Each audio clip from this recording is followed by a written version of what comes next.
बर' रायजो राजाखौ बुंदों बेनिफ्राय साबधान जानायनि दरखार दं।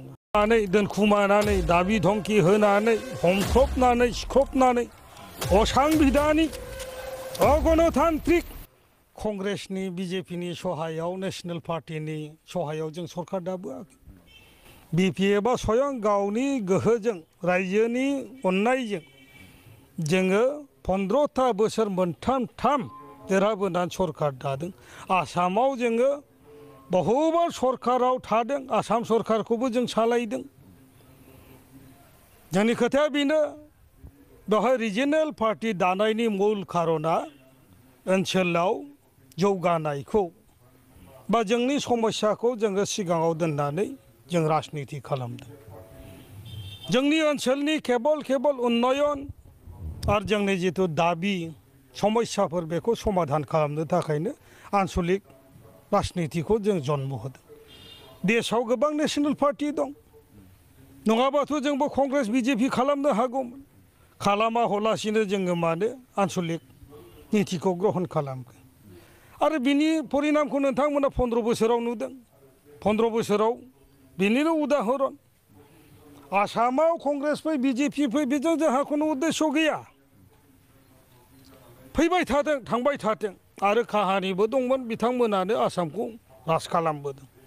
कंग्रेसबाबो बेनो बीजेपीबाबो बेनो एखे, सोरबा मोजांसिन सोरबा गाज्रिसिन गैया बेवहाय। बर' प्रधान ओनसोल बर'खौ केन्द्रिक खालामनानै बिनि राजनितिया जायो आरो जोंनि समस्याखौ समाधान खालामनो थाखायनो जोङो बे आन्दलनखौ जुरिदोंमोन।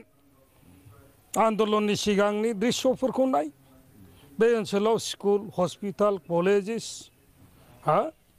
दालां लामा बान्दो कारेन्ट मा दंमोन बे जायगायाव। बेखौ दिनै बुं आं बे चिराङाव दा फैदों,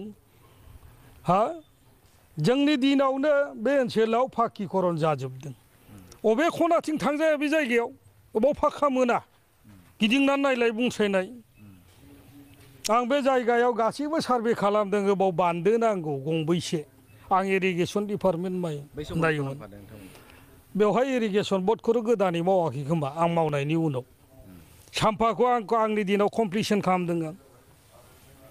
हाजार करोड़ गभर्नमेन्ट अफ इन्डियानिफ्राय AIBP प्रग्रामनि गेजेरजों सारा BTCआव बान्दोनि समस्याखौ समाधान खालामदों।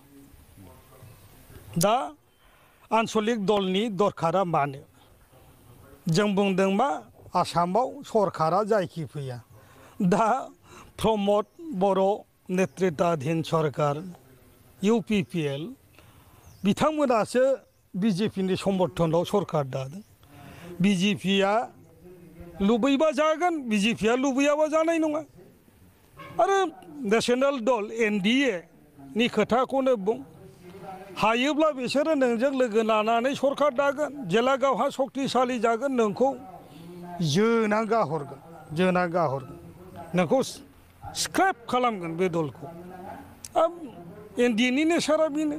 बिदि जाबोबाय थादों। अनायनो अल इन्डिया लेभेलाव नायोबा, बिभिन्न स्टेटआव नायोबा जों बेखौनो नुयो। जोंनि उद्देश्यखौ जाफुंहोनोब्ला जोङो बे ओनसोलनि जायगानि एक्चुअल परिस्थिति आरो एक्चुअल समस्याखौ लानानैसो राजनिति खालामनाय। जोंनो मा नांगौ? दिनैथ' बुंनो थांबा हारि दानायनि जाति दानायनि हानि रैखाथिनि जेबो गैला। सक्तिखौ दोनना BTCखौ हायोबा स्क्रेप खालामनोसो पलिसि खालामबाय थानायखौ नुयो जों बे BJP सोरखारखौ। आरो बिथांमोना बेवहाय हासार दै जगायदों, बे UPPL दला हारसिं बेसे देरहादों? खालि 11था देरहादों। 12थायाथ' नों देरहागोन, नोंनि सरकार फैबाय जेला। आरो सरकारखौ बोरै दानाय? मानसि खावनानै दोनखुमानानै दाबि धमकि होनानै हमख्रबनानै सिख्रबनानै असांबिधानिक अगणतान्त्रिक भाबै बे सरकारखौ दादों। बिदि सरकार जायो? बे गणतन्त्र जादों नामा बियो? बेखौ आसामनि रायजोल' नङा गासिबो दुनिया मिथिगौ। BJPया बेखौ खालामो। आं बेखौ बुंगोन, बिजेपिफ्राथ' सिगुन बायदि फैसिगोन दा बाहाय एजिपिफ्रा सिगुन बायदि फैसिगोन हाग्रामानि दिनाव बेवहाय उन्नयन जानो हायो नोंथांमोननि दिनाव मानो जायाखै जों हारसिं सरखारमोन जों गोहो गोरामोन जों नङाबा आसामाव सरखार दानो हाया कंग्रेसबो बिजेपिबो जोंनि दाबि पत्रफोरखौ जिखुनु खोथाखौनो मानिनो गोनां जायोमोन जायनि थाखाय 15था बोसोराव बिनि लामा दालां स्कुल इन्स्टिटिउसन्स एनिथिं गासिबो जाजोबदों खार'ना बियो दिनै मा होनो जुदिहे जोङो बेवहाय रिडिलिमिटेसन जानायनि उनाव 15था जुदि MLA सिटखौ जों आखायाव लाबोनो हायो आसामा जोंनि आखायाव गाबोननो मोसानांगोन दानिफ्रायनो आसाम एसेमब्लिनि बे प्रस्तुतिया बिजेपिनि खर'आव हमदों बे बुस्थु बेखौ आं बर' रायजो राजाखौ बुंदों बेनिफ्राय साबधान जानायनि दरखार दं दिनै जोंहा अस्तित्वनि संकट जातीयनि संकट जोंनि जितु BTCखौ बासायनायनि मोनसे संकट अबस्था फैदों बिनिफ्राय दानो साबधान जा आरो उनाव आय होनना बेखौ लाब गैया बेखौ आरो नागिरना मोनफिनानै दा खोथाया जाहैबाय जोंनि रिहनमोननि खोथा बुंदों जों मैया गासिबो फैदों सारा पार्टिनि जथ' गिदिर गोलाव एक्स मन्त्रि MLA दानि MLA एक्स EM GM बेफोर फैजोबदों जों मैया रायलायदों दिनैनिफ्राय जोंनि अभियाना स्टार्ट जाबाय दिनैनिफ्राय आरम्भ जाबाय